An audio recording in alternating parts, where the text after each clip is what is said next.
안녕하십니까. 자, 오늘은 리허설이죠. 안녕하십니까. 자, 오늘은 리허설이죠. 방송이 어디서 켜졌나 봐요. 여러분 이걸 닫고 풀스토리, 풀스펙트럼 이야기라는 뜻입니다. 아까는 맨 처음 리허설 방송에서 마이크가 많이 울린다라는 말씀이 있었는데 지금은 좀 어떤지 모르겠네요. 그래서 이 모니터링을 잠시만요. 모니터링을 저도 하긴 해야 될 것 같아요. 그러면 채팅창은 봐야 되니까 뭐 소리는 줄이고 어, 소리가 어떻게 나오는지 모르겠습니다. 찬세미님 들어오셨는데요. 찬세미님 잘 들리나요?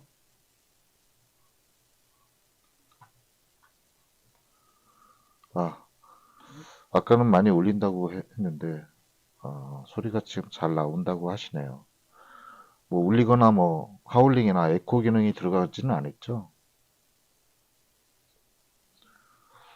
제가 이 제 모니터링 한다고 하면서 방송 실시간 방송 음향을 키워 놓다 보면 이것도 같이 간섭이 있어서 조금 더 아까처럼 더 울리지 않을까라는 생각을 했는데 어찌됐든 오늘부터는 아니죠. 오늘은 리허설입니다. 오늘은 리허설 방송인 거고 아마 내일부터 본격적으로 여러분들과 적외선 은하수 또는 풀스펙트럼 촬영에 대해서 이런저런 뭐 정보도 나누고 석태지만의 팁이라든가 노하우를 여러분들에게 전달해 드릴 수 있는 그런 소통 방송을 좀 해볼까 하고 있습니다. 어, 여러분들, 어, 여러분들이 아마 풀스펙트럼이라는 분야에 대해서 뭐 이런저런 정보에 대한 갈망이라든지 이런 것들이 많이 있었을 거예요. 뭐 물론 저도 처음에는 그랬고 그렇다 보니까 이제 이 부분을 어떻게 좀 해소해 드릴 게 있을까라고 생각을 많이 해왔어요. 해왔는데, 어, 뭐, 일반적으로 뭐 단톡방이라든지, 뭐, 오프라인 모임에서 정보를 나눈다는 것도 이제 한정적이고, 또 이 글로 표현해 드리려고 하다 보니까, 뭐, 세심하게 디테일한 뭐, 노하우라든지 이런 것들을 전달하기가 상당히 어렵더라고요. 아, 카톡 소리도 잘 나온다고 하시네요. 아, 이제 밤이 한 10시가 들어서고 있네요. 이런저런 세팅한다고 하다 보니까 벌써 밤이 깊어가고 있는데. 자, 오늘은 말 그대로 리허설이다 보니까, 여러분들 궁금하신 사항 있으면 뭐 카톡이 됐든 아니면 실시간 채팅이든 뭐 궁금하신 거 있으면 여기서 물어보시면 오늘은 자유롭게 그냥 수다를 떠는 그런 방송으로 리허설을 좀 진행해 보도록 하겠습니다. 예, 찬세미님, 채팅 열심히 쳐주셔서 감사합니다. 예, 그러면, ACR 캡처 화면으로 전환을 해볼게요.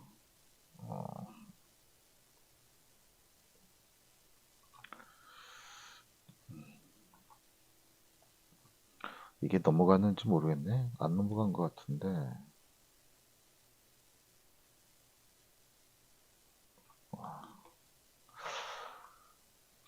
예, 아직도 이게 왜 안 넘어가는지 모르겠어요.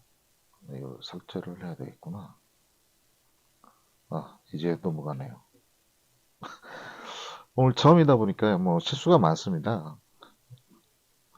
첫 술에 배부를 수 없다고 하지만 조금 더 이제 빨리 감을 좀 잡아야 되겠는데 쉽지가 않네요. 음,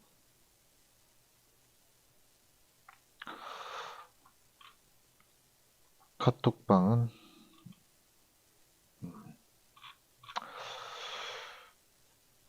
우선 오늘은 어, 성공이 되긴 했나 봐요. 여기서 이게 전원 버튼을 눌러줘야 되는군요. 이제 화면이 ACR 화면이 이제 뜨기 시작하네요. 이렇게 어떻게 방송을 해야 되는지 이제 감을 좀 잡는 그런 날이다. 오늘 처음 방송이니까. 어, 예, 이제 잘 보이시나요? 카톡이 와서, 어, 잠시만요. 네, 카톡이 많이 왔네요.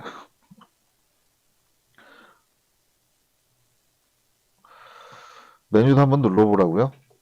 이렇게, 여러분들 그래요. 어차피 리허설 방송이지만 같이 수다를 떠는 그런 시간이니까, 그냥 마냥 이렇게 노느니 한번 해보자고요, 그럼. 이렇게, 우선 화별 잡기에 앞서서 여러분들 가장 중요한 게 뭡니까? 처음 본격적인 촬영을 하기 전에 커스텀 화배를 잡는 게 가장 중요해요. 왜냐하면 제가 며칠 전에 그 단톡방에서는 보여드렸죠. 단톡방에서 뭐 캡처를 뜨면서 화별 잡는 법을 좀 보여드렸는데 상당히 어려워요. 처음부터 첫 그 적외선 필터를 사용해서 적외선 촬영을 하다 보면 보통 그 IR720 필터를 여러분들 많이 쓰실 텐데 적외선 사진은 말 그대로 적외선을 활용해서 사진을 담다 보니까 모든 사진이 빨갛게 나옵니다. 적외선이 투과돼서 그걸로 사진을 담았기 때문에 온통 빨갛게 나온다. 일반 촬영과는 완전히 틀린 개념이죠. 그러다 보니까 이 화별 잡기가 상당히 어렵거든요. 보통은 예전에는 그랬어요. 예전에는 화별을 오토로 찍고 오토 화별로 촬영을 하고 보정을 할 때 예전에 적외선 사진은 채널 믹스라는 보정을 통해서 색감을 잡아 주었거든요. 근데 그게 상당히 어려워요. 왜냐하면 적외선은 일단 순광으로 찍어야 되는데 처음 찍으시는 분들은 역광으로 찍는다든지 사광으로 찍는다든지 반사광 이렇게 뭐 구도에 따라서 많이 틀리잖아요. 그러다 보니까 이 뭐랄까요 광원의 위치에 따라서 각도에 따라서 화면 잡기가 상당히 어려웠었거든요. 그렇기 때문에 그 오토화벨보다는 우리 이제 적외선 은하수, 도심 은하수를 본격적으로 찍고자 하는 분들이시니까 가장 중요한 거 커스텀 화벨 자신이 쓰고 있는 카메라 바디 메이커 뭐 캐논, 니콘, 소니 뭐 펜탁스도 있을 테고 미놀타도 있을 테고 많이 있겠죠. 자기가 사용하고 있는 카메라 브랜드 메이커의 커스텀 화벨 세팅법을 먼저 배우셔야 됩니다. 알아내셔야 됩니다. 이 커스텀 화벨이 상당히 중요해요. 왜냐하면 지금 자 ACR 보면서 설명을 드릴게요. 이 ACR 원본을 불러오는 것이 저는 항상 커스텀 화벨로 찍거든요. 모든 사진을 어디를 가서든 첫 은하수를 찍을 때는 오토화벨로 찍습니다. 오토화벨로 찍고 캐논은 아주 커스텀 화벨 설정하기가 매우 쉽거든요. 오토화벨을 찍은 것을 메뉴에 들어가서 커스텀 화벨 설정하기가 있어요. 그 메뉴에서 방금 전에 오토 화벨로 찍은 사진을 기준으로 화벨 설정을 잡는 겁니다. 그럼 오토 화벨로 잡아 있는 사진이 기준이 돼서 그걸 다시 커스텀화로 해주는 거예요. 그런 다음에 두 번째 본격적으로 찍기 시작할 때는 화벨 세팅이 있죠. 태양광에서부터 태양광, 그늘, 뭐죠? 뭐, 스트로보, 뭐, 또 야간 촬영, 그리고, 색온도, 그리고 커스텀 화벨 있지 않습니까? 그 세팅에서 커스텀을 놓는 거예요. 그러면 두 번째 찍을 때부터는 이미 커스텀 화벨을 잡혀 있기 때문에 어떤 식으로 나오느냐. 제가 여기서 ACR에서 볼게요. 자, 스포이드 눌렀죠. 나뭇잎에 스포이드를 찍고 적외선 사진의 가장 기본은 화벨 잡을 때 스포이드를 어디다 두느냐 하거든요. 적외선은 기본적으로 아니, 은하수가 됐던 어떤 사진이 됐던 적외선 사진의 기본 화벨 처음 잡을 때는 스포이드를 나뭇잎입니다. 이렇게 나뭇잎을 기준으로 스포이드를 먹여주세요. 적외선 사진의 기본이에요, 이게. 그러면 보세요. 제가 한 번 먹였는데 바로 화벨이 딱 잡혔죠. 이게 기본 화벨이에요. 이게 어떻게 잡히느냐면 오토로 찍고 나서 이렇게 찍으면 안 돼요. 제가 아까 말씀드렸듯이 커스텀 화벨 설정을 잡고 나서 촬영한 데이터, 촬영 컷을 원본을 불러오면 방금 전처럼 기본값으로 하면 이 상태거든요. 이 상태에서 스포이드를 설정해서 나뭇잎에 한 번만 딱 클릭해주면 바로 그냥 커스텀 화벨이 바로 먹히거든요. 한 방에. 이렇게 쉬워요. 이러기 때문에 촬영 전에, 본격적인 촬영 전에 커스텀 화벨을 무조건 처음부터 잡아주라고 강조를 해드리는 겁니다. 뭐, 그저께 단톡방에서 보여드렸던 그, 오토로 찍었을 때의, 색감 잡기보다 엄청 쉽죠. 한 방에 끝나니까. 이래서 커스텀 화벨이 중요하다고 말씀을 드리는 겁니다. 자, 이렇게 커스텀 화벨을 우선 잡고요. 기본적으로 잡고 보세요. 제가 오늘 리허설이지만 한번 쭉 해볼게요. 제가 하는 방식이 어떻게 되는지 한번 보세요. 잠깐만요. 우선 보겠습니다. 모니터링이. 자, 이제 본격적으로 한번 제가 만지는 보정을 어떤 식으로 하는지 볼게요. 저는 우선 프로필에서요. ACR. 저는 항상 여기서 막 강조드리고 싶은 건 저는 모든 보정을 포토샵으로만 합니다. 라이트룸이라든지 다른 프로그램들을 안 써요. 왜냐면 전 지금까지 계속 포토샵으로 해왔고 포토샵과 ACR만 가지고 하다 보니까 다른 걸 만질 수가 없어서 그래요. 다른 걸 어, 처음에는 라이트룸을 몇 번 만져보긴 했는데 상당히 인터페이스가 그때는 초창기 때는 나한테 않는다라는 느낌이 있었어요. 그래서 저는 포토샵으로만 계속 보정을 하다 보니까 아직까지도 라이트룸을 안 쓰고 포토샵하고 ACR에서만 보정을 하고 있습니다. 자, 그럼 저는 프로필에서 화배를 잡고 난 다음에 프로필을 항상 저는 보통 선명하게로 둬요. 일반 사진들은 보정을 할 때 풍경이면 풍경, 인물이면 인물을 해주는데 적외선 사진에서는 저는 항상 프로필에서 이 풍경을 안 놓고 저는 선명하게를 줍니다. 왜냐하면 적외선 촬영에서 오는 그 약간의 그 가시광 촬영과의 약간의 차이가 나는 아주 미세한 그 초점 차이가 있어요. 그러다 보니까 조금 더 어, 디테일을 좀 보강하기 위해서 저는 선명하게로 갑니다. 선명하게 하고 노출은 안 건드리고요. 우선 대비는 저는 이건 석태지만의 보정입니다. 여러분들 제 설정 값대로 그대로 따라하라고 말씀드리지는 않아요. 왜냐하면 여러분들 각자의 노하우도 있고 지금까지 여러분들이 해왔던 그 보정 스킬이 있기 때문에 거기에 비슷하거나 하면 여러분들 각자의 지금까지 유지해왔던 보정 스킬을 유지해 가시면 되고요.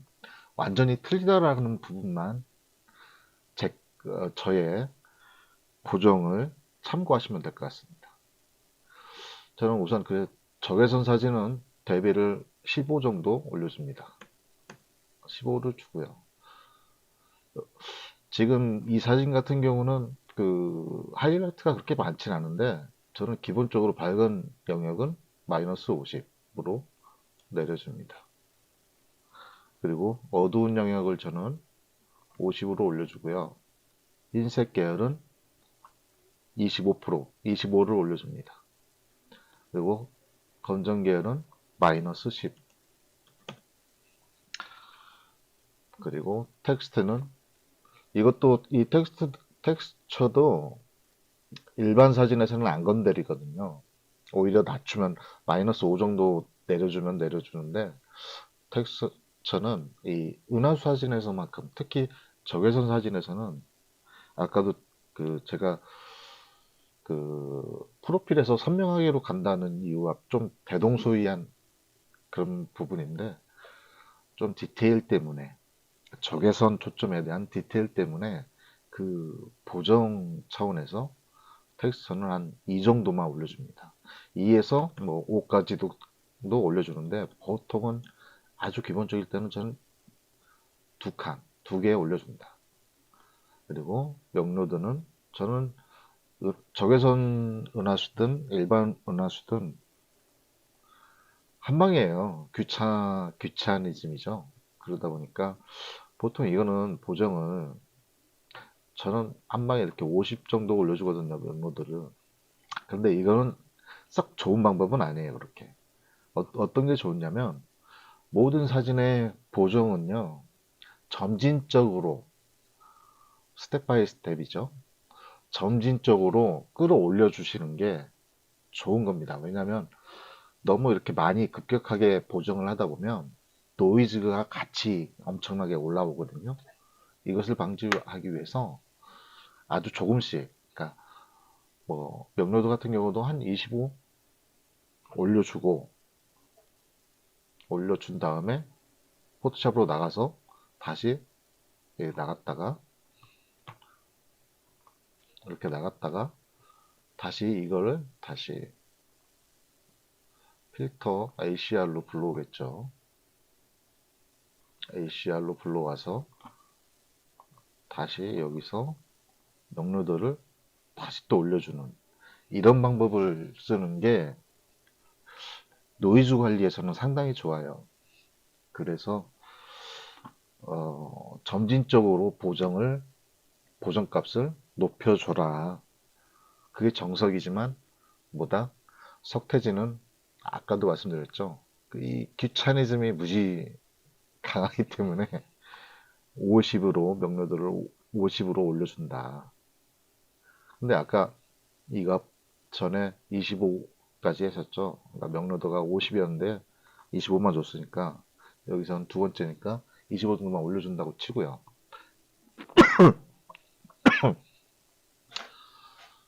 아, 아까 50 준 거죠. 아, 그럼 이렇게 하면 헷갈리겠네요. 자, 그래서 빠져나가고, 아, 취소를 하고, 여기서, 그냥 여기서 보야, 자, 패스 해야겠네요. ACR에서, 명료도하고, 기본 노출에서부터, 요 부분은, 요 부분은 생략하도록 하겠습니다. 아까 그 세팅에 저는 명료도 50까지 한 방에 준다는 거, 그것만 알고 계시면 돼요. 제 기준입니다. 그렇게 준 다음에 은하수 중심부 디테일을 좀 살려야 하잖아요.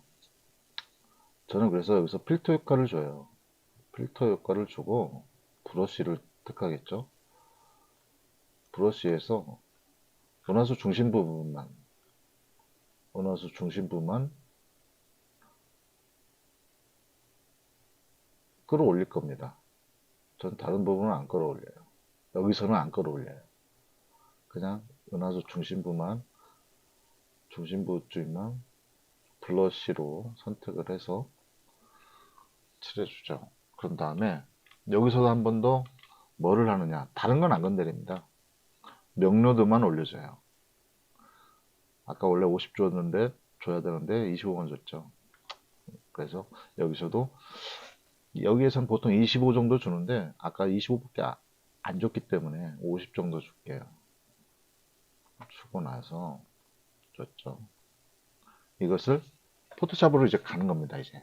ACR에서 기본적인 보정은 끝난 거예요. 자, 이제 포토샵으로 불러가겠죠. 자, 포토샵으로 불러왔습니다. 그럼 ACR에 보정된 게 이렇게 나오죠. 이렇게 나오면, 그 다음에 무엇을 하느냐. 저는 보정을 할 때, 이 아스트로 패널을 그동안 많이 써왔거든요. 딥스카이하고 은하수 보정하는 데는 이게 좀 많이 도움이 되더라고요. 그래서 아스트로 패널을 많이 쓰고 있습니다. 최근에 제가 또 업데이트를 해서 이게 유료 버전 프로그램이거든요. 이게 유료인데 제가 그동안 이 아스트로 패널 프로를 써왔는데 자꾸 이게 프랑스 회사일 거예요. 이탈리아가 보네요. 이탈리아 회사에서 만든 프로그램인데 포토샵 플러그인용 필터죠. 여기서 계속 메일이 오더라고요. 할인해줄게. 이게 199달러거든요. 지금 정발가가 아스트로 패널 X 최신 버전이죠. 최신 버전. 요 아스트로 패널 X가 최신 버전인데 이게 정발가 199유로인가 그럴 거예요. 근데 메일이 계속 오는 거예요. 매일같이. 할인해줄게. 얼른 사가. 이런 메일 있죠.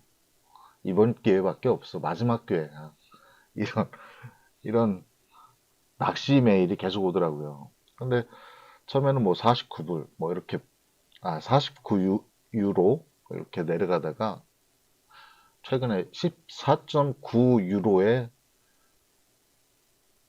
줄게라고 메일이 왔더라고요. 이 메일도 몇 달째 왔어요. 근데 어차피 뭐 딥스카이와 은하수 촬영을 많이 하다 보니까 그래 한번 사보자. 그 전에 기존에 쓰던 아스트로 패널 프로 버전도 좋았는데 뭐 최신 버전이니까 좀 더 좋아졌겠지 해서 사보자 해서 14.9유로를 주고 지난주에 결제를 하고 구입을 했습니다. 그래서 지금은 아스트로 패널 이 X 버전을 사용합니다. 자, 이제 그럼 이 ACR에서 넘어온 사진을 좀 더 보정을 해야겠죠. 그럼 아스트로 패널에서 이 아스트로 패널인 아스트로 탭이 있고요. 랜드스케이프, 리터치, 퓨전, 익스포트가 있는데요. 은하수는 보통 이 아스트로 탭에서 많이 보정을 합니다. 이 랜드스케이프는 여러분들 아시듯이 뭐 풍경 사진 보정할 때 사용하면 좋고요.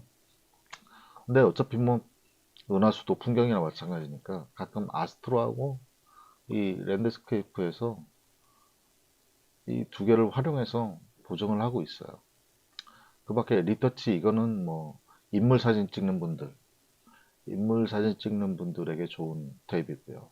이 퓨전은 딥스카이죠. 딥스카이 사진을 보정할 때 뭐 라이트 프레임, 다크 프레임, 바이어스 프레임 그리고 뭐죠? 플랫 플랫 이런 것들을 뭐 조합을 해서 하나의 그 딥스카이 사진을 얻고자 할 때 유용한 탭입니다. 이런 것들은 제껴두고, 자, 그럼 은하수 보정이니까 아스트로 탭이겠죠. 이 아스트로 탭에서 퍼스트 스텝이 있습니다. 이것은 뭐냐면 기본 화면은 잡아뒀지만 조금 완전 그 뭐 흑백과 같은 그런 보정이잖아요. 그러다 보니까 여기서 아스트로 별 색감에 가장 근접하게 만들어주는 그런 효과를 얻을 수 있는 거예요. 그러면 보통 아스트로 패널 9버전을 쓰고 계신 분들은 자, 분들은 아스트로에서 이 퍼스트 스텝의 이 리셋 컬러거든요. 네, X에서도 이 리셋 이 퍼스트 스텝에 이 리셋 컬러가 있어요. 이 버튼을 눌러주면요, 이렇게 변화가 됩니다. 자동으로 변화가 돼요. 색감이 좀 더 아까보다는 색감이 좀 많이 입혀졌죠. 이렇게 원터치로 쓰고 있습니다. 뭐 지금 뭐 우리 풀스토리 회원분들 중에 아스트로 패널이 없으신 분들도 있죠. 아스트로 패널 있으신 분들은 이런 걸 많이 이용해 주시면 좋을 것 같습니다. 이렇게 색감을 좀 잡아주는 거고요. 별 사진에 맞도록. 그리고 나머지는 사용을 안 씁니다. 그 다음에는 여기서 뭐 요 탭 같은 경우는 노출이 언더 부족일 때 한번 눌러볼까요? 테스트 삼아 아스트로 패널을 한번 어떻게 생긴 놈인지 한번 염탐해 보자라는 의미에서 한번 눌러볼게요. 그럼 자, 언더를 눌러주면요, 이게 다 자동 필터예요. 그래서 지가 알아서 다 이렇게 맞춰주거든요. 아주 편한 거죠. 석태지의 그동안 은하수 보정은 다 사기입니다. 이 아스트로 패널이 다 해준 거거든요. 그만큼 아스트로 패널이 유용하다. 자, 이렇게 노출이 부족할 때 하는 게 이 언더. 노출이 많이 살아났죠. 근데 저는 기존 언더가 아니었으니까, 자, 컨트롤 Z 눌러서 원상복구를 해주고요. 그럼 오버였을 때는 어떨까요? 오버값이라고 했을 때는, 그러면 오버일 때니까 언더로 내려주겠죠? 노출을 한번 눌러볼게요. 자, 노출이 좀 내려갔죠? 다이나믹은 뭐냐? 이건 말 그대로 좀 디테일을 조금 노출값과 디테일을 살짝 끌어올려주는 그런 겁니다. 변화는, 효과는 이렇게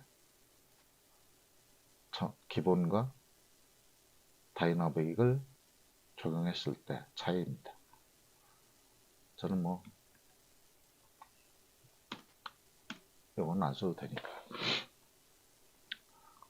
그 다음에 이제 노이즈를 잡는 거죠. 이건 노이즈는 색감, 루미넌스는 색감 노이즈를 잡을 때, 그리고 올은 일반적인 모든 노이즈를 한 번에 잡는 거일 거예요. 여기 잡아 눌러주면 뭐 노이즈가 심한 경우에는 노이즈를 싹 잡아준다. 근데 노이즈가 많이 없죠. 큰 변화는 없어요. 그러니까 그냥 합쳐줘도 되고 안 써도 되고. 근데 여기서 가장 제가 많이 쓰는 건 저거예요. 핫픽셀 보정은 좀 써줍니다. 왜냐면 이 첫 번 강도가 약한 1번 한번 눌러줄게요. 눌러주면 이 사진에 있는 핫픽셀을 잡아주는 겁니다. 자동으로. 변화가 핫픽셀이 이렇게 많지는 않다 보니까 촬영된 컷이 큰 차이는 없네요. 없으니까 뭐 1번은 가장 적은 값, 4번이 가장 강한 값이거든요. 4번 한번 눌러볼게요. 이것도 역시 크게 변화는 없죠. 그만큼 핫픽셀이 많지 않다는 겁니다. 워낙 원본이 잘 찍혔다는 거죠. 센서가 아직은 괜찮다는 겁니다. 이것도 필요 없으니까 빼주고, 이거하고 이제 가장 중요한 게 이게 밀크가 기존 아스트로 패널에서는 무엇이냐면 아스트로탭의 인핸스 앤 삽 여기에 있습니다. 이 부스터라는 게. 그리고 X에서는 여기에 있어요. 부스터가. 이 부스터가 가장 중요해요. 이 부스터를 녹여서 부스터를 클릭하면 이렇게 놓고 이게 붓이 잡혀 있으니까 자동으로 되는데 부스터와 붓입니다. 붓을 놓고 저는 이거 좀 낮춰줘요. 작게 놓은 상황에서 원하는 중심부 있죠. 중심부부터 합니다. 저는 중심부 부분은 붓으로 살살살 해서 중심부 디테일을 끌어올리는 거예요. 이렇게 올라오고 있죠. 이게 또 Z6로 담은 거다 보니까 캐논 센서에서는 잘 안 살아나는 이 중심부 아랫부분도 이렇게 역시 센서는 니콘하고 소니다. 제가 항상 요즘 Z6가 좋다라고 하는 부분이 그거거든요. 그게 디테일을 끌어주는 겁니다. 디테일이 어떻게 됐냐? 많이 살았죠. 자, 효과를 주기 전과 효과를 줬을 때 상당히 있죠. 상당하죠. 이것도 저는 한방이기 때문에 불투명도를 100으로 놓고 이 브러쉬 이지를 내서 이런 거지. 보통 한 50에서 60 놓고 여러 번 해주는 게 좋긴 좋을 거예요. 자, 이렇게 다른 부분도 디테일을 좀 살려주죠. 놓고 그냥 가면 층이 좀 많이 생길 수도 있어요. 그래서 기본 배경을 빼고 이런 부분들은 자, 붓을 좀 키우고 불투명도를 60 정도 준 다음에 이렇게 쓱싹 이 테두리 부분 100%로 주지 않은 부분을 까지 한두 번씩 이렇게 살살살 이 층을 없애준 거예요. 붓질한 층이 잘 안 나오게끔. 그다음에 레이어를 합치죠. 이렇게 하면 많이 살았잖아요. 아까와 지금 볼까? 자, 이거와 이거 변화가 좀 있죠. 디테일이 저렇게 살아납니다. 여기서 더 살리고 싶으신 분들은 또 한 번 주셔도 돼요. 뭐 자기 마음이니까 뭐 나는 디테일을 좀 더 끌어올리고 싶어 하면은 불투명도를 100으로 놓고 갈게요. 빨리빨리 보여드려야 되니까. 이렇게 하면 또 한 번 이렇게 디테일을 또 사는 거예요. 자, 이렇게 살려. 이런 식으로 보정을 합니다. 자, 전과 후와 이런 식으로 보정을 해주는 겁니다. 이게 가장 기본적이고요. 여기서 이제 적외선이다 보니까 색감을 좀 넣어줘야죠. 색감은 여기에서 컬러 여기 있죠. 여기서 다른 건 안 하고, 저는, 붉은색 은하수다 보니까 별빛, H알파 파장, 붉은 계통을 주거든요. 이건 제가 안 넣어주고, 여기서 제 기존 9 버전에서는 아스트로의 스타트레일의 레드거든요. 레드. 이렇게 해서 중심부부터 해서 색감을 넣어주는 겁니다. 근데 이게 너무 강하네요. 이게 지금까지 흐름이 60이었어. 이거 잘못돼 있어. 이 패드랑이 다 맞지가 않았었네. 자,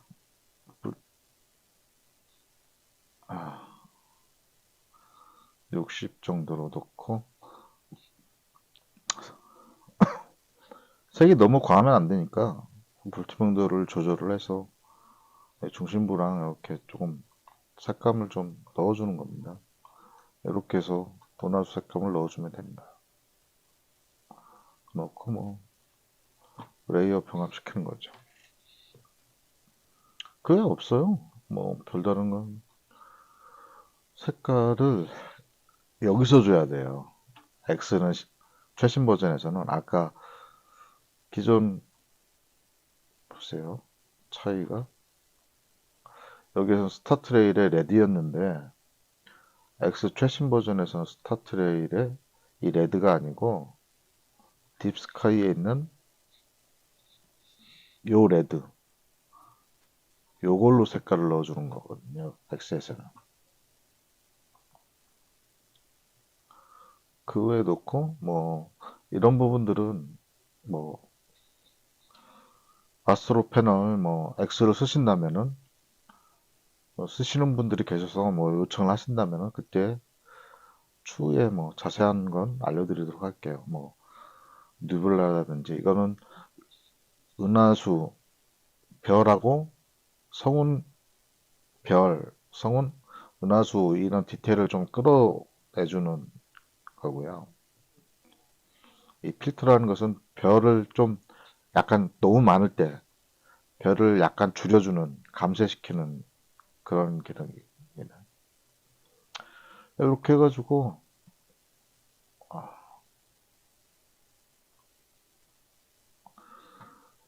이렇게 보정이 끝났다 하면 이제 저장을 해주는 거죠. 저는 여기서 하나 또 빼먹은 게 있네요. 보통은 여기서 자동 톤을 한번 눌러줘도 됩니다. 저기서는. 근데 어차피 색감을 잡아왔죠.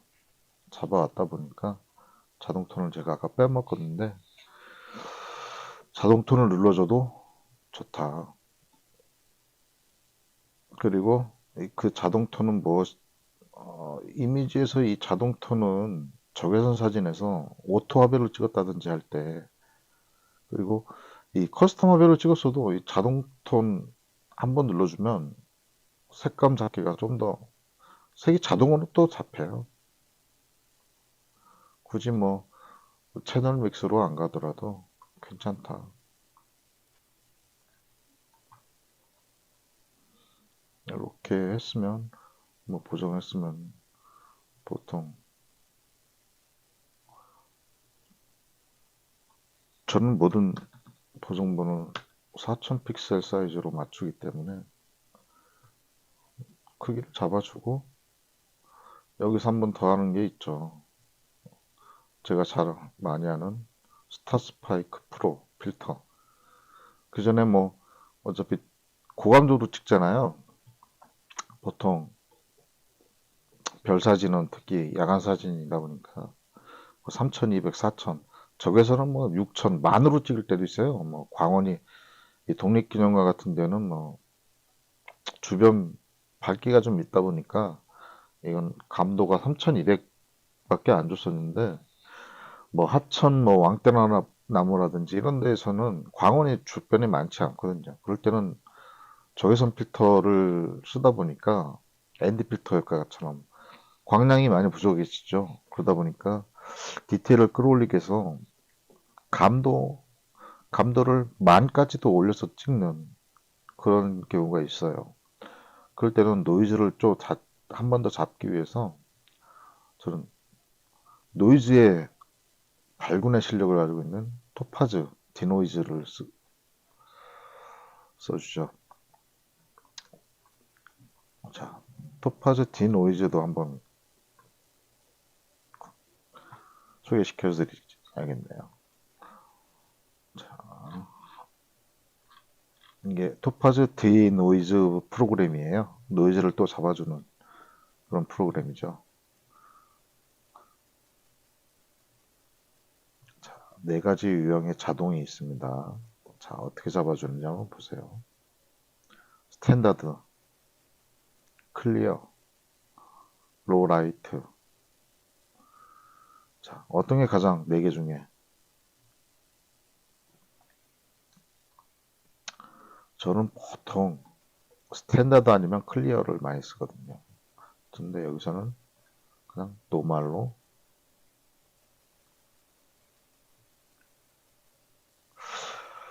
찬세미님께서 감도를 높여서 노출을 줄이는 게 보정해 줬나요?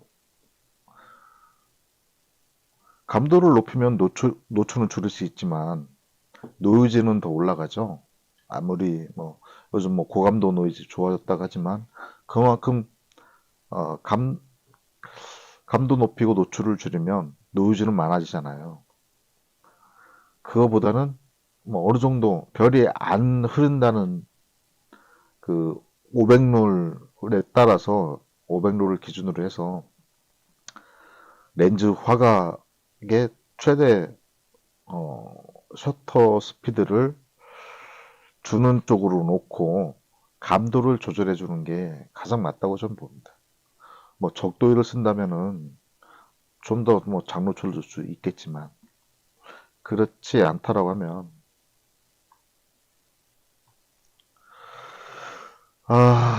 시모님께서 아까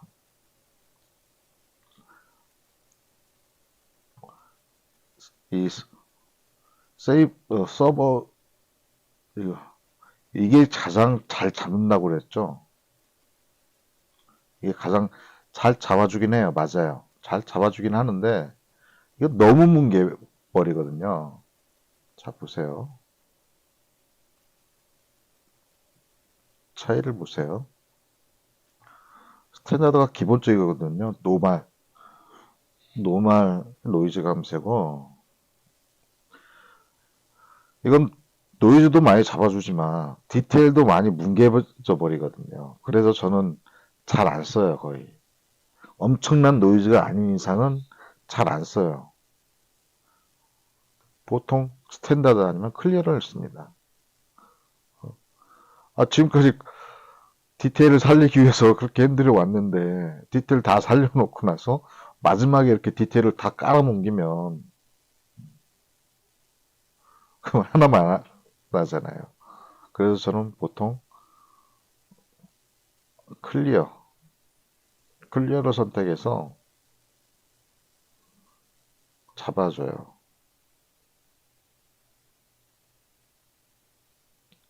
이렇게 해서 노이즈를 제거합니다. 추가적으로 한 번 더 노이즈를 제거했죠.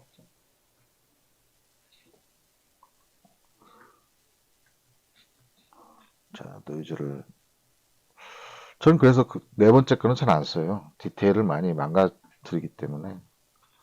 그래서 이 정도만 해도 아까와는 엄청난 차이죠. 이걸 놓고 마지막으로 필터 효과 스타 스파이크 프로. 자, 스타 스파이크 프로를 마지막에 저는 씁니다. 여기선 저는 뭐 다른 건 많이 안 쓰거든요. 뭐 별 이거 올려주면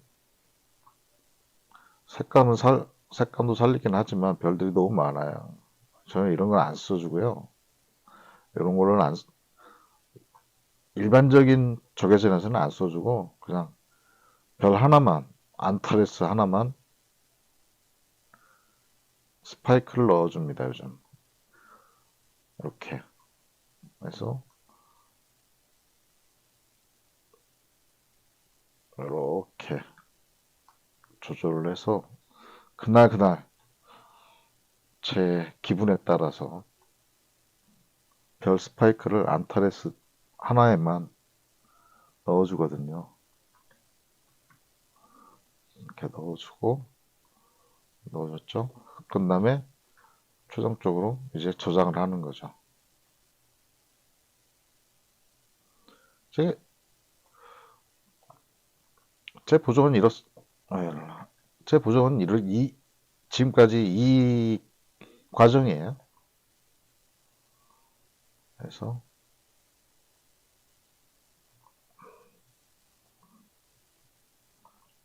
자, 또 다른 분 뭐 궁금하신 점 있어? 아, 제가 이게 울트라 와이드 모니터인데 프리즘 방송 캡처 방송 송출하는 화면 띄우고 포토샵 띄우고 HDR 띄우고 또 이 모니터링을 위한 이 유튜브 창도 옆에다 놓고 하다 보니까 실시간 채팅이 잘 안 보여서 그동안 볼 수가 없어서 여러분들이 무슨 말씀 하시는지 보지를 못했는데 이제야 좀 봅니다. 네,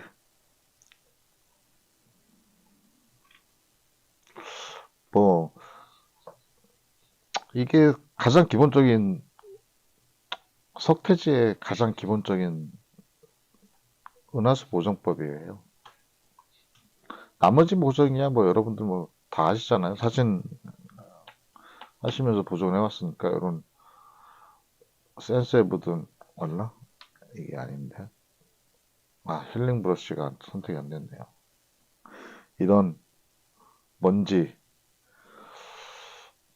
Z6에 먼지가 이렇게 큰 게 하나 있더라고요. 왕건이가 있죠. 예, 항상 힐링 브러쉬로 여기도 하나 있고요. 이렇게 잡아줍니다. 아, 삐져나온 뭔가가 있네요. 여기도 하나 잡아줘야겠네.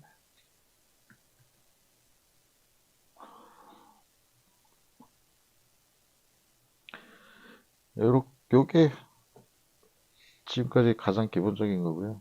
좀 더 디테일한 거나 이런 걸 할 때는 또 이 세부가 있잖아요. 세부적으로.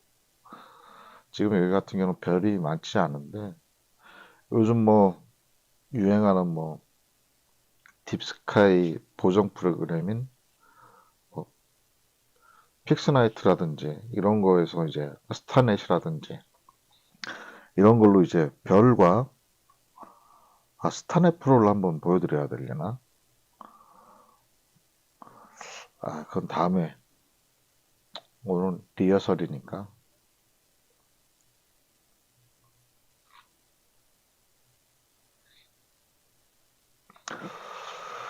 플레어 극복은 그렇죠. 플레어 극복은요 어쩔 수가 없어요. 플레어가 가장 적외선의 쥐약인데 뭐 이 렌즈마다 다 틀리거든요. 모든 렌즈가 다 같은 플레이어를 갖고 있는 게 아니다 보니까 왜냐하면 그 렌즈의 그 렌즈 특성에 따라서 빛의 회절하는 특성이 다 틀리잖아요. 렌즈마다. 그러다 보니까 후드를 많이 쓰는데 후드를 쓴 거와 안 쓴 거의 차이는 엄청나게 커요. 플레이어는. 그리고 또 뭐가 있느냐? 저 같은 경우는 이제 광각일수록 정품 순정 후드를 잘 안 씁니다. 알리에서 뭐 6,000원, 7,000원짜리 그 가번형 후드를 쓰죠. 저 같은 경우는. 왜냐하면 제가 그동안 뭐 순정 후드를 광각에서 많이 써봤는데요.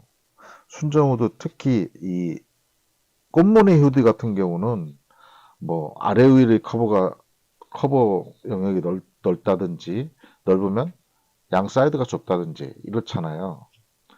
그런 쪽에서 빛의 간섭에 의한 플레어가 생기는 게 많더라고요. 경험을 해보니까. 그러다 보니까 이걸 어떻게 잡을까 많이 고민을 했죠. 그러다 보니까 알리에서 이것저것 어, 구매를 해서 써보긴 했는데 제가 가장 마음에 드는 건 최근 말씀드렸던 그거 있죠. 그게 가장 좋더라고요.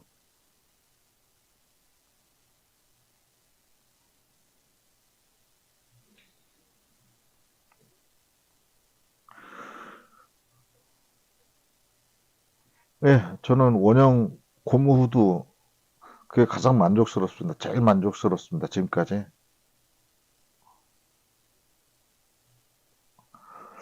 옆에다 삼각대 하나 세우고 판을 하나 세운다고요?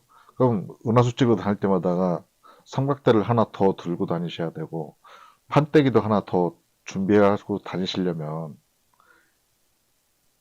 쉽지 않지 쉽겠어요 그게? 그냥 후드를 하나 뭐 알리에서 저처럼 뭐 6천 원 나간 것 같은데요. 4천 원 얼마?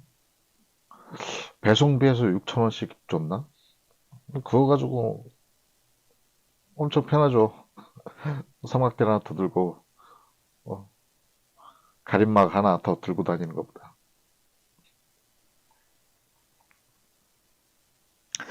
이외에 다른 보정법이 또 있어요. 뭐 제가 뭐 제 블로그에 초창기 때 처음에 올려드렸던 뭐 방사능 ACR에서 방사형 필터를 가지고 보정하는 법, 뭐 그런 것도 많이 있고 있는데 이건 어떻게 하느냐면 보정은 그때그때 은하수 보정은 특히 응용을 어떻게 할 거냐라는 그런 감을 좀 잡으셔야 될 것 같아요. 여기서도 뭐 디테일을 더 살려주자면 방법은 많이 있겠죠. 뭐 시모님이 많이 말씀하시는 뭐 여러 장 찍어서 스택을 해서 한 20장씩 찍어서 스택하면 뭐 디테일은 당연히 훨씬 더 살 테고요. 그런 방법도 있고 그 후에 뭐 보정을 여기서도 한 번 더 할 수도 있어요. 뭐 다 이제 보정은 개인 취향이니까 보정도 여기서 저 좀 더 약하다 하면 부스터를 한 번씩 더 먹일 수도 있고 먹이면 어떻게 될까요? 한 번 더 먹여볼까요? 아, 100을 놓고 이 보정해서 이렇게 하면 디테일이 더 확 살잖아요. 이렇게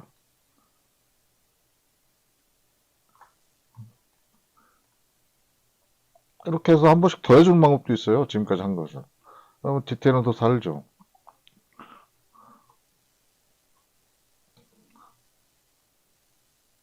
디테일은 더 살릴 수 있다 이런 식으로. 근데 층이 많이 지잖아요. 그렇기 때문에 계속 하면 할수록 좀 뭐랄까 인위적인 감이 너무 많아지니까 여러 번 앉는 게 좋다고 할 수 있지 않을까 하더라도 이렇게 조금씩 불투명도를 조절해서 이 층진 부분이 표시가 잘 안 나오도록 뭐 해주는 것도 방법이고요. 이런 식으로 해주면 조금이나 층이 덜 생기고 하죠.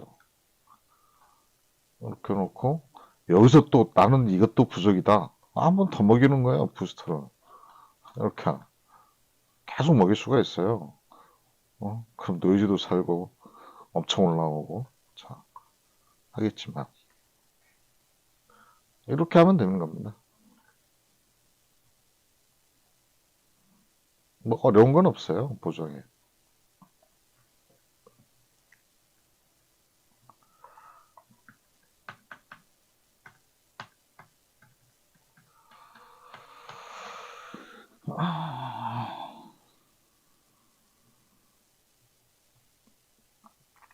오늘은 제가 이 커스텀 화배로 촬영한 걸 가지고 뭐 리허설 방송하다가 이렇게까지 왔는데 다음에는 진짜 오토화벨 가지고 오토화벨로 찍었을 때 그걸 또 어떻게 화배를 잡는 게 좋은 것인지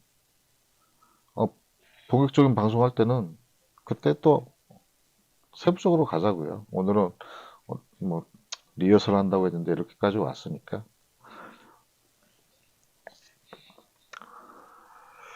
어, 그래도 이렇게 풀스토리방 여러분들 때문에 이렇게 이제 드디어 유튜브 방송을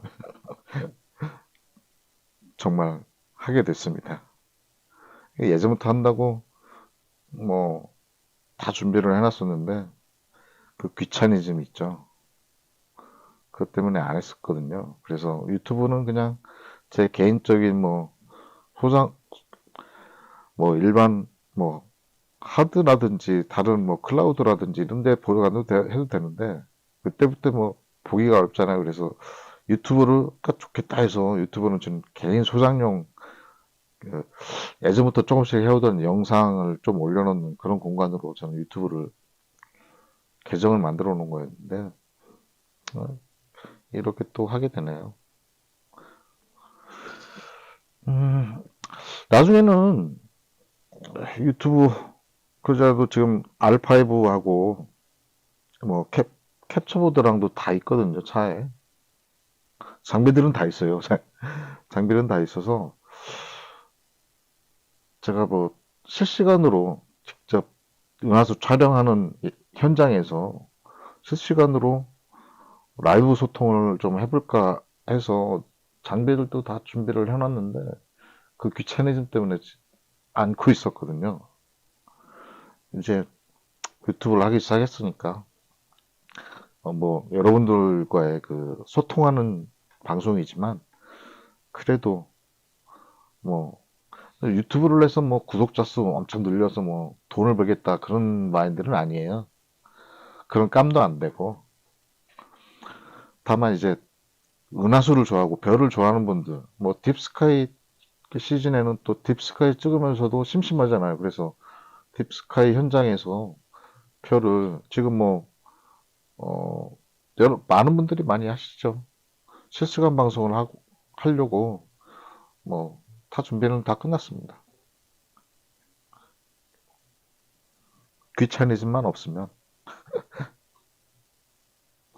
이제 도시문화수도 뭐 직접 가서 현장에서 찍는 법 같이 실시간으로 어, 서로 공유하면 좋을 것 같아서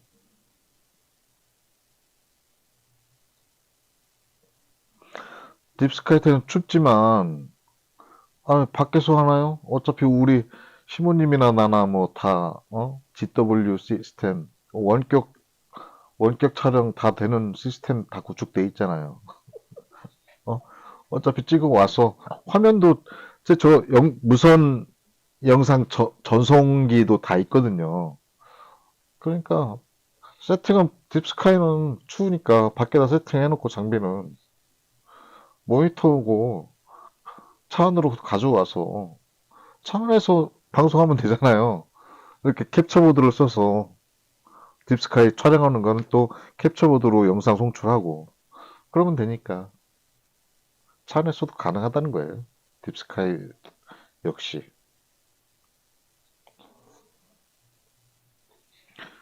편하게 살아야죠.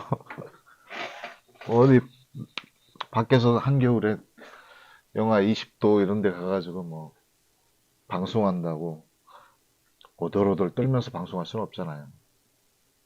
그냥 해도 말도 더듬게 되고 그러는데 그 추운 날씨에 나가서 하면 말 못해. 떨리지. 말 더듬지. 추워서 말도 잘 안 나오지.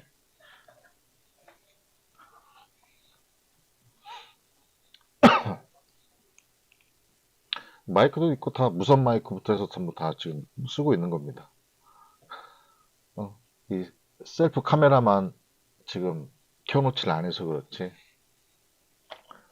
준비는 다 돼 있어요. 오늘 목요일이네요. 어떻게 디스코드를 다들 관심이 또 없으신지 시모님께서 디스코드도 많이 말씀하셨는데 뭐 실시간 뭐 소통하고 할 때 디스코드도 많이 사용하면 좋을 것 같아요. 양방향 대화가 된다고 하니까 좋죠.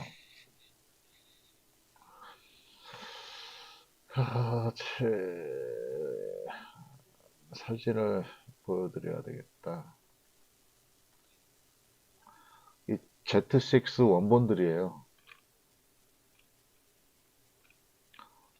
Z6로 찍은 원본들인데, 확실히 Z6가 제가,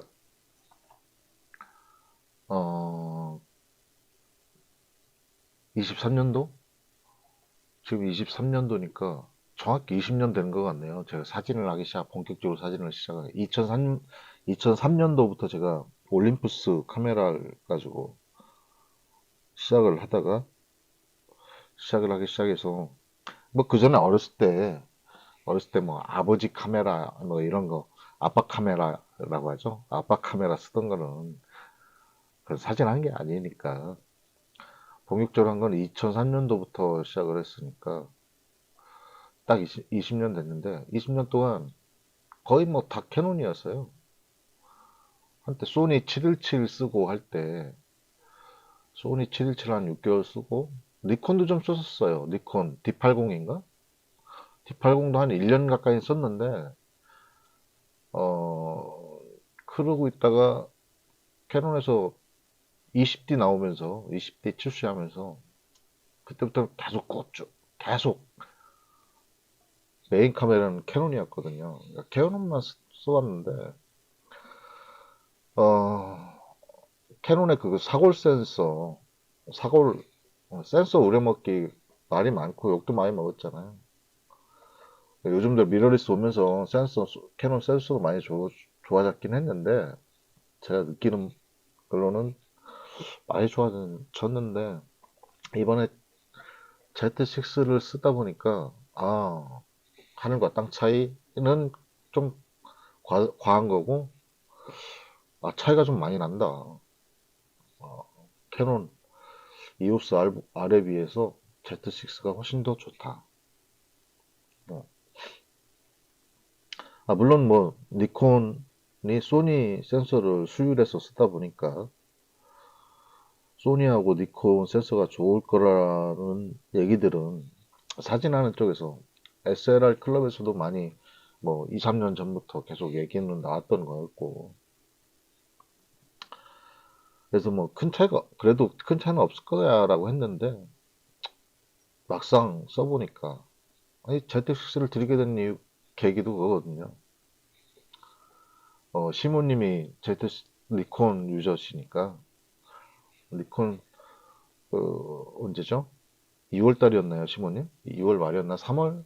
우리 고흥 은하수 찍으러 갔을 때 시모님께서 Z6를 찍은 걸 딱 봤어요. 보정한 걸 딱 봤는데, 아니구나, 고흥 가기 전이네요.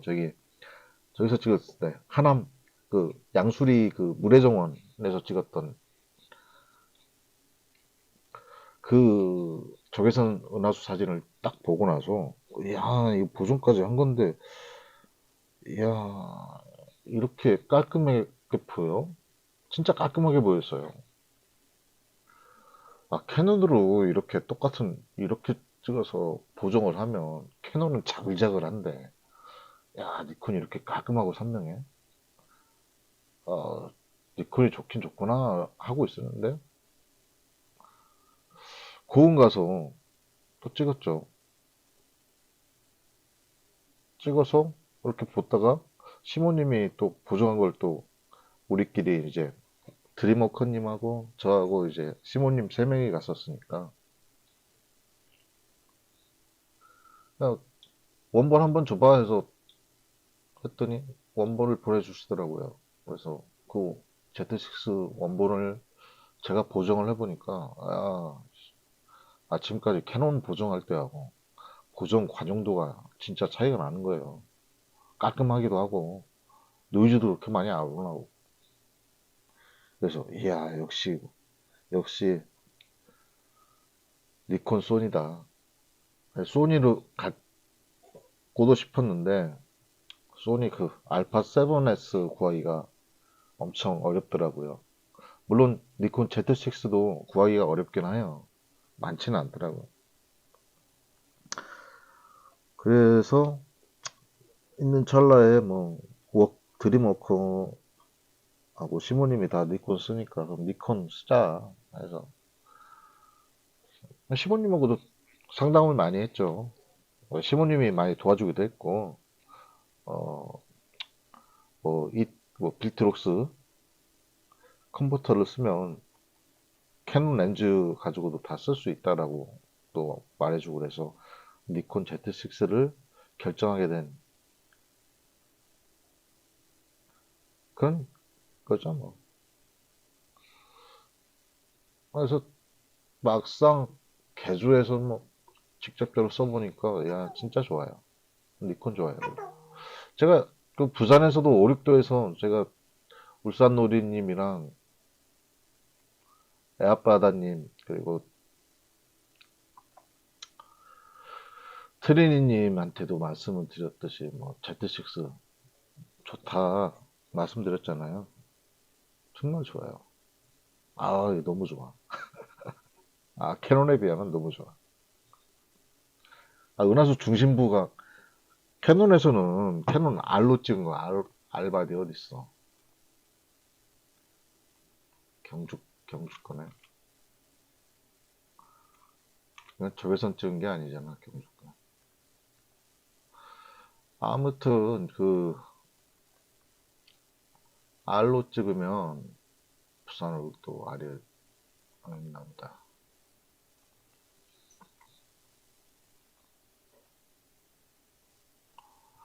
요 부분 살리기가 상당히 어려워요. R은 요 부분. 아 근데 Z6는 이 부분이 살짝만 만져도 잘 살아나는 거야. 잘 살아나는 거야.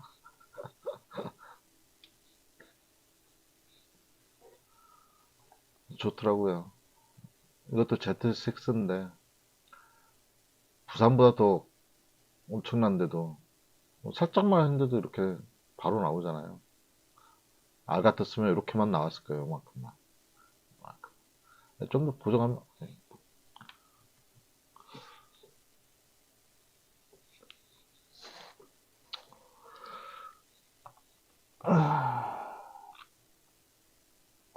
그러잖아 이렇게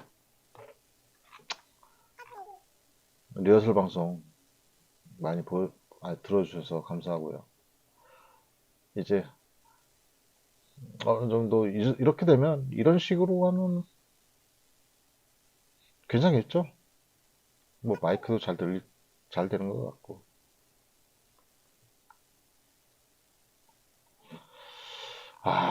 이 시간까지 말이야. 카톡으로 자꾸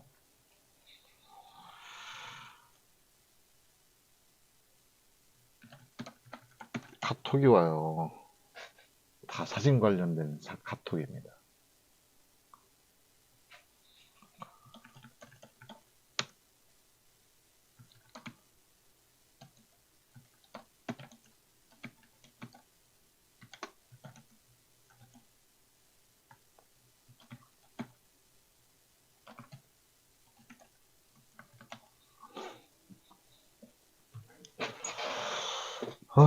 지금 아마 부산 팀들이죠.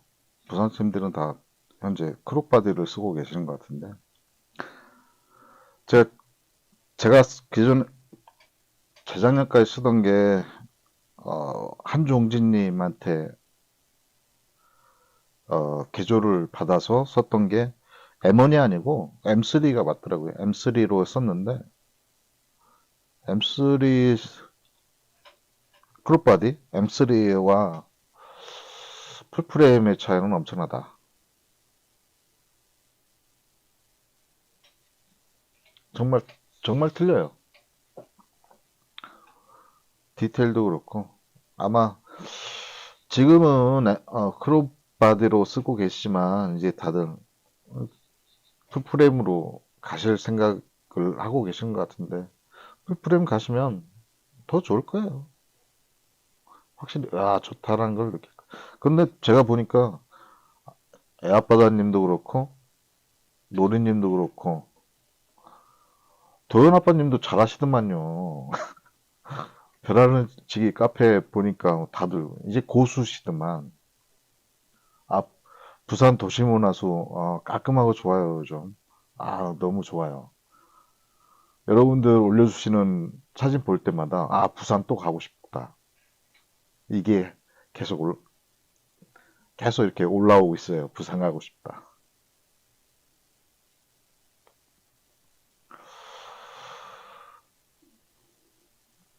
부산 참 좋잖아요. 부산 가고 싶어요, 정말.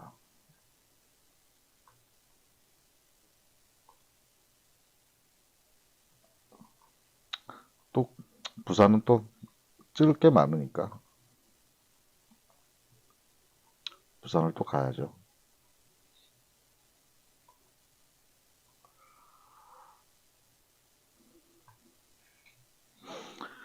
뭐 다른 궁금하신 거 있으신가요?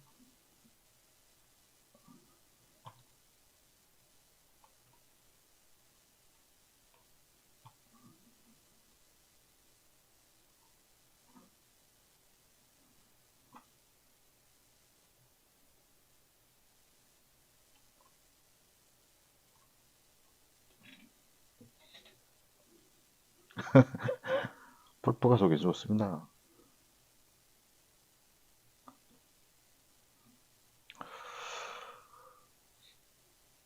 야, 이제 시간 가는 줄 모르겠네요. 이거 하다 보니까 다들 이래서 유튜브 방송하시는 것 같아요.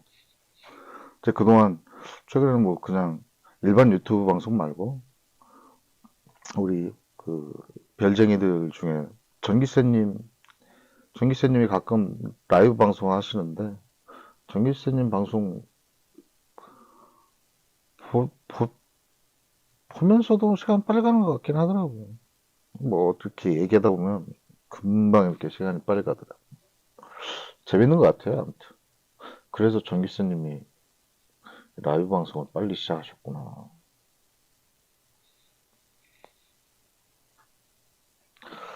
플레이어 해결 방법은요, 우선 뭐 자기가 지금 찍고 있는 렌즈 화각에 플레이어가 될 만한 광원. 플레이어 광원 중에 여러 개가 있어요. 일반 가로등, 일반 불빛 등, 이런 플레이어가 있고요. 그리고 가장 큰 복병이 있죠. 도시문화사의 가장 큰 적, CCTV. 더군다나 대한민국은 CCTV 공화국 아닙니까? 어딜 가도 CCTV가 있잖아요. CCTV가 쥐약입니다. 일반 뭐 가로등이나 이런 거 보면 저리 가라예요. 왜? CCTV도 적외선을 투과해서 그렇게 보는 거잖아요. 그 적외선이 엄청 셉니다. 그걸 우리 같은 적외선 촬영하는 사람들 카메라에 바로 그냥 들어오잖아요. CCTV를 피해라. 일단, 플레이어. 그리고 CCTV가 없는 곳에서 플레이어는 일반적인 뭐 가로등, 다른 뭐 불빛 광원, 이거잖아요. 이게 렌즈에 직접적으로 직광으로 안 들어오게끔 각을 잡아라. 이게 가장 큰 해결 방법이죠. 완전히 없앨 수는 없어요. 그래서 작년 4월이죠. 경주 황룡원 은하수 찍었던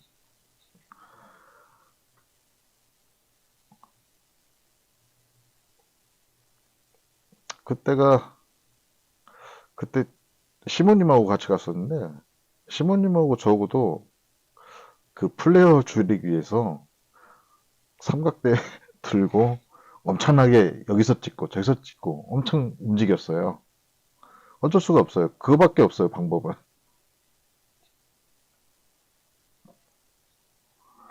그러니까 렌즈 안으로 강한 광원이 안 들어오게끔 각도를 조절할 수밖에 없다. 플레이어 해결 방법은 그게 가장 정답입니다.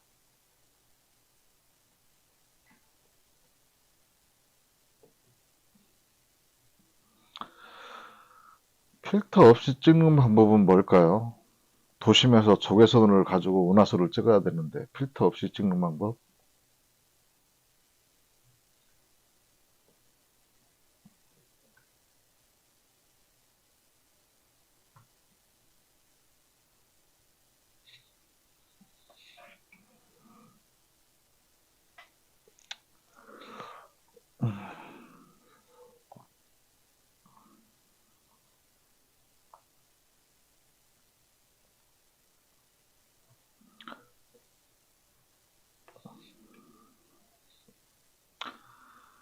어차피 뭐 이 방송은 우리 궁금한 거, 여러분들이 궁금한 거, 뭐 물어보고 알려주고 하는 그런 방송이기 때문에 뭐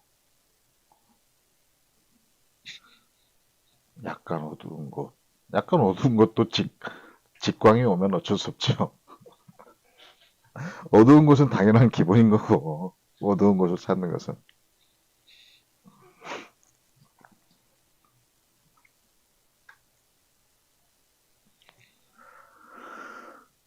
도심 은하수, 적외선 은하수가 아니더라도 풀 스펙트럼 은하수는 뭐 어두운 곳 가서도 뭐 가로등이나 이런 게 좀 안 좋을 수가 있어요.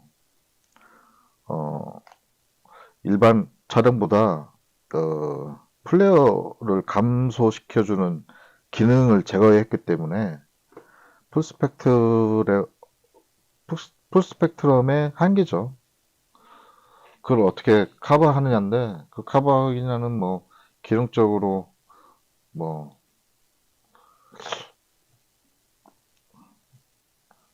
기능적인 것보다는 앞서 말씀드렸듯이 뭐 각도 조절 그게 가장 중요하지 않을까.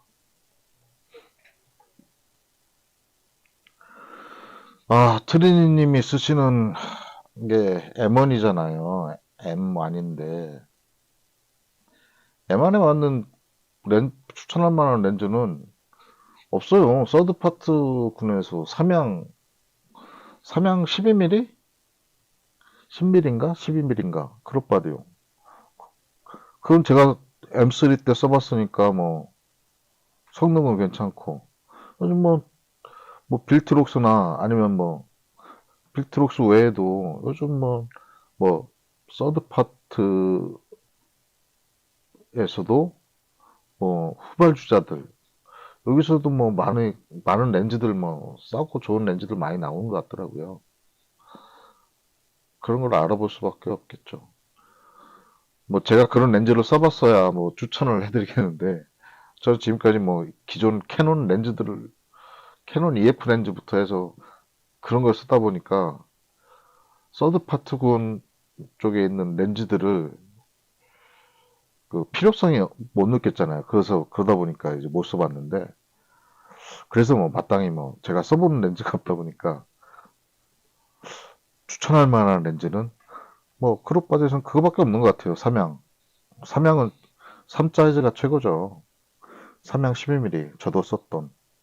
더군다나 또 삼양 12mm는 뭐다? 필터도 사용할 수 있으니까. 렌즈 앞단에 필터 장착이 가능하잖아요. 그 렌즈 하나밖에 없네요. 추천해 드릴 만한 게. 광각에서는 크롭바디용 광각. 뭐 10mm, 10mm, 12mm였나?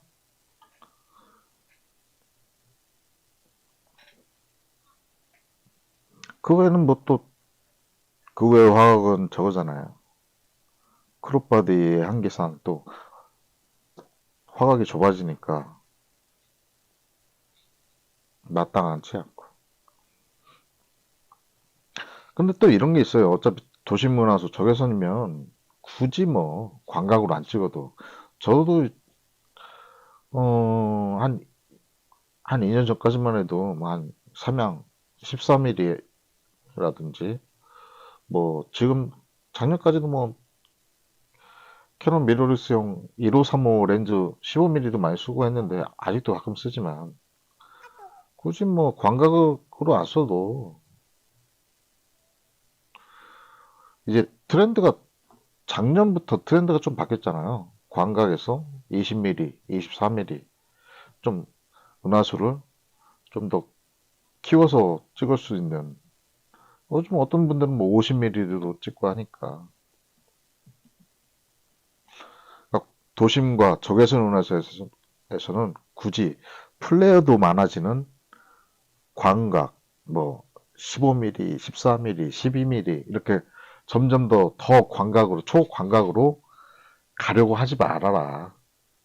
특히 도심 운하수, 적외선 운하수는 오히려 화각을 좁혀라. 뭐 제 추천은 그거예요. 저도 그래서 뭐 플레어가 많고, 전 보통 요즘 24mm로 찍고 있는데, 24mm 화각. 24mm도 플레어 때문에 힘들 때가 있어요. 그럴 때는 28mm 또는 35mm 이렇게 찍거든요. 그렇게 되면 뭐 굳이 뭐 풍경 다른 잡다한 거 다 빼고, 사진은 또 그거지 않습니까? 사진의 가장 기본이 뭐예요? 더하기가 아니고 빼기잖아요. 사진은 무조건 더하기보다는 빼기. 점점 내 프레임 안에서 뺄셈을 할 수 있는 능력을 키우는 게 사진, 사진에선 고수로 갈 수 있는 길이잖아요. 그러다 보니까 이제 화각을 좀 좁혀라. 그걸 추천드리고 싶어요.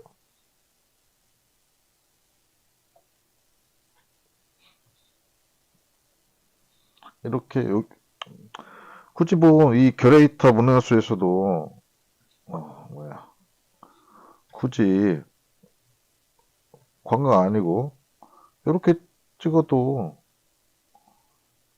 그런 식으로 찍었다고 해도, 구도를 이렇게 찍어도 좋잖아요. 이렇게 찍었으면 한 28mm? 28mm 정도 나오겠는데. 굳이 뭐 다 넣을 필요는 없으니까.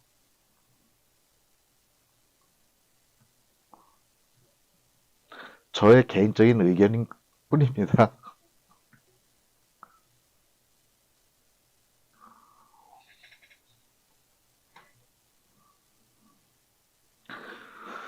Z6 중고 구하시면요, 100만 원 돼요, 100만 원. 저도 100만 원에 한 거거든요. 개인 거래 안 했고, 중고나라 갔더니, 중고업체가 파는 걸 그냥 100만 원에 올라와 있더라고요. 링크 타러 갔더니, 업체예요. 용산, 용산, 용산이죠? 용산에 있는 업체겠죠. 중고업체. 거기서 그냥 이런저런 설명도 없더라고요. 그냥 무조건 샀어요, 저는. 어차피 개주니까.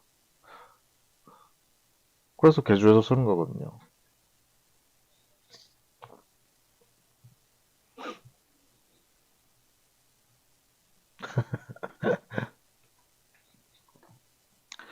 굳이 뭐 Z6 아니더라도 소니도 좋아요. 소니가, Z6보다는 소니가 더 좋겠죠. 특히 뭐 알파 7S 같은 7S 시리즈는 완전 오리지널 고감도 특화받으니까 우리처럼 이제 밤사진 찍는 게 최고죠. 뭐 감도 12800, 2만 4천 대 가도 뭐 깨끗하게 나올 텐데 뭐. 7S 쓰면 좋죠. 노출 확보가 좋으니까 감도를 이빨 올려도 뭐 굳이 뭐 적도위까지 쓸 필요가 없을 감도 노출 확보가 되지 않을까요? 물론 물론 적도의 디테일은 따라올 수는 없겠지만,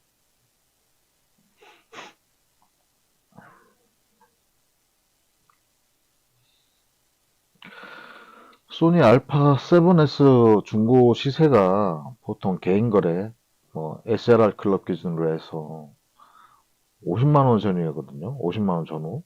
근데 매물이 없어요. 없다 보니까 부르는 게 값인가 봐. 그래서 가끔 나오는 거 보면 70, 80대가 이렇게 많더라고요. 뭐 중고나라 가면 100만 원대도 많이 있고. 그중에서 어떤 걸 잘 잡느냐인데 쉽지 않더라고요.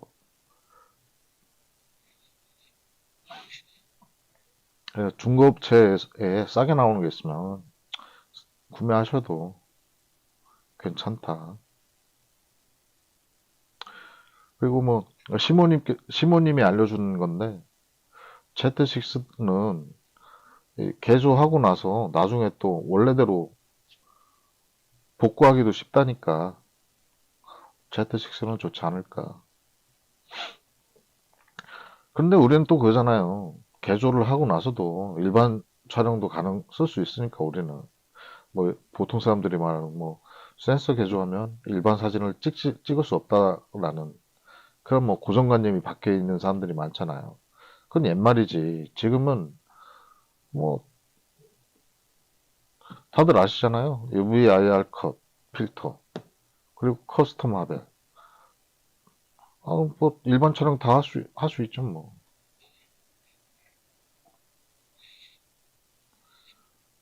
좀 번거로워서 그렇지.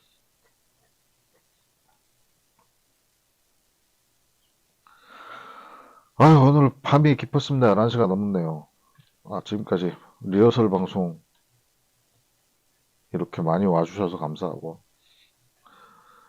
오늘 리허설인데 본방을 한 것 같아요. 아, 여러분들이 많이 도와주셔서 잘 진행된 것 같고요. 아, 그렇죠. LPF 다시 붙여서 나중에 중고로 팔을 수도 있다. 팔기도 쉽다. 응? 고지식한 사람, 고정관념이 박혀있는 사람들은 센서 개조했어야 하면 절대 안 살 거니까. 그런 사람들은. 어? 그러니까,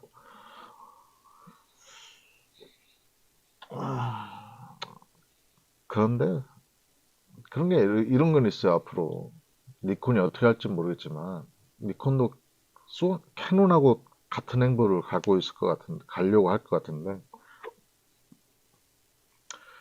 소니가 좋은 이유가 또 하나 있죠. 소니의 메리트. 서드 파트 군들이 많이 활성화가 돼 있다는 거.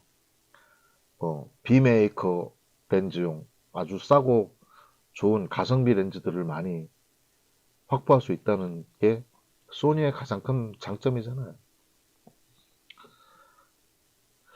캐논도 이제 곧 24년, 내년부터는 서드 파트 쪽에 렌즈 부분을 뭐 개방을 하겠다라는 썰도 있어요. 그렇게 되면 어떻게 될지 모르겠지만 일단 밤 사진은 캐논은 아니다. 뭐 캐논이 개방을 하면 또 니콘도 개방할 테고 그렇게 되면 뭐 소니처럼 서드 파트군의 렌즈들이 많이 출시되겠죠. 그렇게 되면 우리는 좋은 거죠.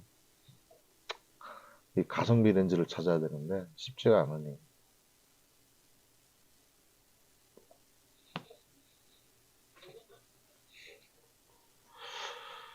예, 지금까지 예, 두서없이 진행된 뭐 강의 같지 않은 강의는 아니죠. 뭐 그냥 저만의 석패지만의 뭐 스킬 그런 것 좀 알려드렸던 리허설 방송 감사했고요. 다음에 또 궁금하신 사항들이 있으면 문의하시면 또 이렇게 방송을 통해서 보여드려가면서 이제 캡처보드도 있고 한데 많이 이런 프로그램도 있고요. 어, 제가 지금 루프덱도 있고 스팀덱도 있고 한데 이런 거 세팅을 좀 더 해서 원활하게 해서 진짜 이제 포토샵에서 작업하면서 바로바로 보여줄 수 있고 뭐 그렇게 할 수 있도록 좀 더 세심한 세팅을 좀 준비하도록 하겠습니다. 녹화본은 내가 올려놓을게요. 뭐 올려놓도록 하겠습니다. 아, 그럼 지금까지 깊은 밤 제 두서없는 방송 들어주시느라고 감사했고요. 나중에 또 방송으로 자주 찾아뵙도록 하겠습니다. 그럼 또 오프에서 또 뵙고요. 여러분들 좋은 밤 되시기 바라겠습니다. 감사합니다.